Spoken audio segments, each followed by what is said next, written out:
on va maintenant entrer dans le vif du sujet et on va essayer un peu de coder et de voir comment ça marche. Donc nous avons dit que l'architecture d'Angular c'était une architecture euh, component tree based. Donc c'est une architecture à base d'un arbre de composants et on a parlé du composant comme étant une partie. Donc si on revient vers la documentation, voilà, on a dit que c'était un composant et que le composant gérait le template, etc. Donc tout ça, c'était abstrait. On va voir réellement de quoi il s'agit. Donc là, en revenant vers notre dossier index.html, nous remarquons que, en fait, dans le corps du body, il n'y a que ce truc-là, uproot. Or, si on revient ici, on voit que réellement, ben non, il y a tout ça. Welcome to Forma Angular 2019. Here are some links to help you start, etc. etc. Ben, il y a tout ça, alors que réellement, en regardant le code, on ne voit que ça. En fait, ça, c'est votre premier composant. C'est un composant qui est créé automatiquement lors de la création de votre projet par votre Angular CLI.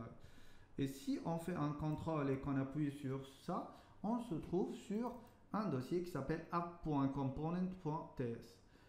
Ça, c'est notre premier composant. Ça, c'est le premier composant que vous trouvez. Vous voyez ici qu'il y a un title, donc le titre qui contient format Angular 2019. Donc on a juste trouvé cette partie-là. Ben maintenant, il reste à chercher tout le reste. Donc ici, on va essayer de voir c'est quoi ce truc-là. En fait, réellement, c'est quoi? C'est une classe TypeScript qui s'appelle AppComponent.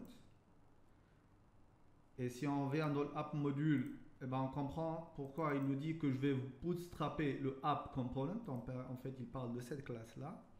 Pour en être sûr, eh ben, c'est le .app component qui va nous emmener ici, tout simplement. Et donc, cette classe-là, elle contient juste un titre, une variable qui s'appelle format Angular 2019. Par contre, cette classe-là, elle est annotée, c'est-à-dire qu'elle contient une annotation. Et si on revient à notre architecture, eh ben, on va voir que là, il nous parle de metadata. Eh ben, c'est ça les metadata en fait, c'est cette annotation-là. Donc, il nous dit que cette classe-là, ça va être un component, add component. Et cette annotation-là, il va la décorer avec un ensemble de propriétés. Il va nous dire que le selector, c'est uproot. En fait, vous avez une classe, et or, on fait du web, donc on n'a que des balises. Donc, on peut parler qu'avec ce langage-là.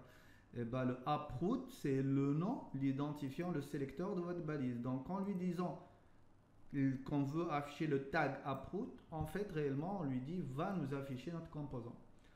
Le deuxième paramètre, c'est template URL. Et ben, c'est la partie HTML qui va s'occuper, qui va correspondre à ce app component. Donc, en y entrant, on va trouver here are some links to help you start. Ça, c'est cette partie-là. Here are some... Ah, c'est pas la bonne page. Voilà. Here are some links to help you start.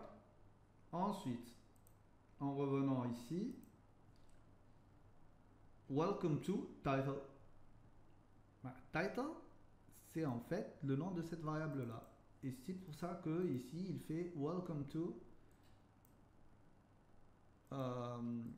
moustache title. En fait, ça s'appelle une interpolation et on va la voir après plus en détail. Donc, c'est une sorte de binding entre notre composant et notre vue. Donc ici, la liaison qui se fait entre cette partie programmatique, ce code-là en TypeScript, et le template qui correspond à cette partie-là, ça se fait en utilisant juste cet attribut-là. On lui dit, tu vas associer à ce template-là, plutôt à ce component-là, ce composant-là, le template app.component.html. Et là, en fait, le template, il a accès à votre composant et le composant, il a accès à votre template. Et on va voir comment ils communiquent et comment ils peuvent s'échanger des informations. Et donc là, pour tester tout ça, je vais faire juste un petit control all. Je vais lui dire juste bonjour, moustache et title. Voilà. Et on va voir est-ce que ça change ou pas. Voilà, bonjour, format Angular 2010.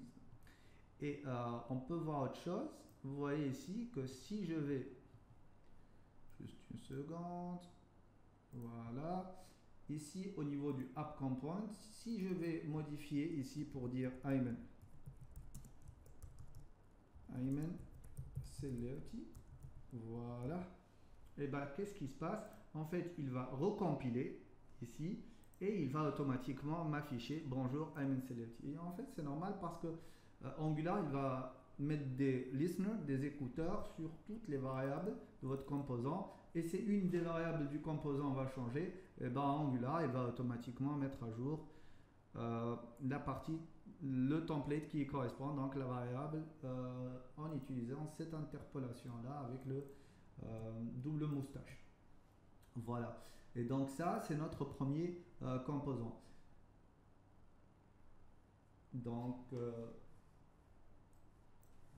l'idée maintenant, c'est, voilà, ça se charge automatiquement, hein, on n'a rien changé pourtant. Et donc si on récapitule, un composant, c'est une classe TypeScript qui va être annotée avec une annotation addComponent. Cette classe va contenir des variables, va contenir des attributs au niveau de la notation qui nous permettent en fait de lui dire le sélecteur, donc la balise qui va correspondre à ce composant là, ça va être cette balise approved pour notre cas. Le template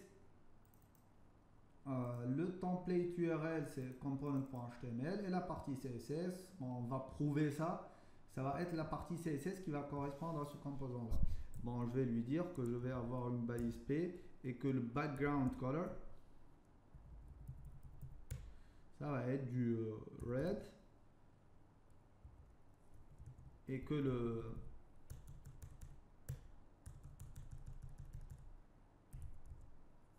texte